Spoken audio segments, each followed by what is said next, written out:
Sini dulu dok. Sorry. Ini. Astagfirullah. Ngomong sendiri dah. Guru. Nggak apa-apa. Silakan. Beri tepuk tangan untuk dokter dari Timika.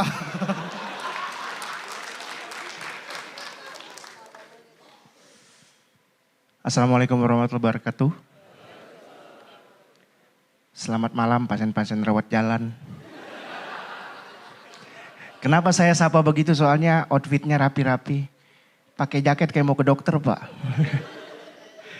Perkenalkan, saya Saga. Kebetulan saya adalah seorang dokter jantung yang tugasnya di Papua Tengah, Timika. Dan saya bawa tunangan saya yang seorang guru. Ya alhamdulillah saya ada di panggung suci. Setelah susah payah saya mencari-cari dokter jantung pengganti saya untuk di Papua. Ya. Saya pikir kenapa sulit ya? Ternyata dokter jantung di Indonesia itu cuma ada 1485. Dan orang Indonesia ini ada 288 juta. Kalau dibikin perbandingan, satu dokter itu untuk 192.000 jiwa. Karena itu mari kita berdoa bersama-sama supaya kita sehat semua. Karena ada satu dokter jantung yang meninggalkan tanggung jawabnya untuk berada di atas panggung ini lomba stand up komedi. Ya dengan kata lain teman-teman, Indonesia krisis dokter. Dokter apa aja langka di sini, dokter hewan, dokter gigi, dokter Marten, semua langka. Ya. Dan dengan keadaan itu, pemerintah Indonesia bukannya nambah fakultas kedokteran, bukannya nambah rumah sakit, malah nambah dapur, Pak. Ya. Ini buat yang belum tahu ya. Kalau sekedar dapur mah tiap rumah sakit ada. Karena setiap pasien itu pasti dikasih makan kalau di rumah sakit. Nggak bisa kita mau dirawat di rumah sakit ngomong sama dokternya, "Dok, saya nggak pakai breakfast ya." Nggak bisa. Nggak bisa. Walaupun iya memang dapur rumah sakit menunya ya nggak beda-beda jauh sama dapur sebelah itu. Ada semangka warnanya pink dikit, rasanya nggak manis gitu. Itu bukan semangka mentah kawan-kawan. Itu less sugar.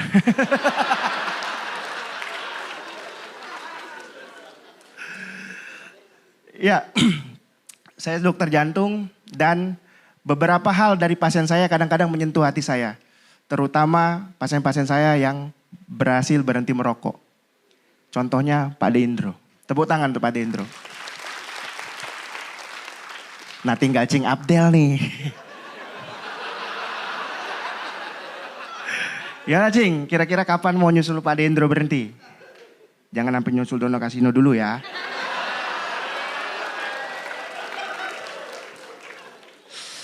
Ya, untuk membuat pasien berhenti merokok itu sulit teman-teman. Saya sadar itu kenapa? Karena saya juga mantan perokok. Terakhir kali saya sentuh rokok itu habis maghrib tadi. Tapi saya sentuh doang. Ada beberapa metode saya coba tapi nggak efektif. Ada metode substitusi, ya rokoknya diganti permen. Pasien saya gulanya yang naik, Pak. Ya kan sial, dia jadi pindah ke penyakit dalam toh. Hilang 250 Pak. Metode kedua itu apa namanya? Metode imajinasi. Jadi pasien itu, perokok itu diminta untuk membayangkan bahwa dia tuh sakit keras. Bulan depan dia kontrol, ngerokoknya tambah banyak Pak. Kenapa Pak ngerokok tambah banyak? Ya saya ngebayang-bayang gituin stres dok. Masalah banget ya. Tapi alhamdulillah pasien-pasien saya itu masih banyak yang percaya sama saya. Ya. Dan hubungan dokter pasien itu hanya bisa berhasil kalau sama saling percaya. Mereka percaya sama saya selama penyakitnya masih ringan. Kalau penyakitnya udah berat, itu bulan depan kagak datang lagi dia. Kagak datang lagi. Saya pernah punya pasien hilang, ya dia udah 3 bulan gak kontrol, namanya Pak Yakobus. Dia pedagang helm.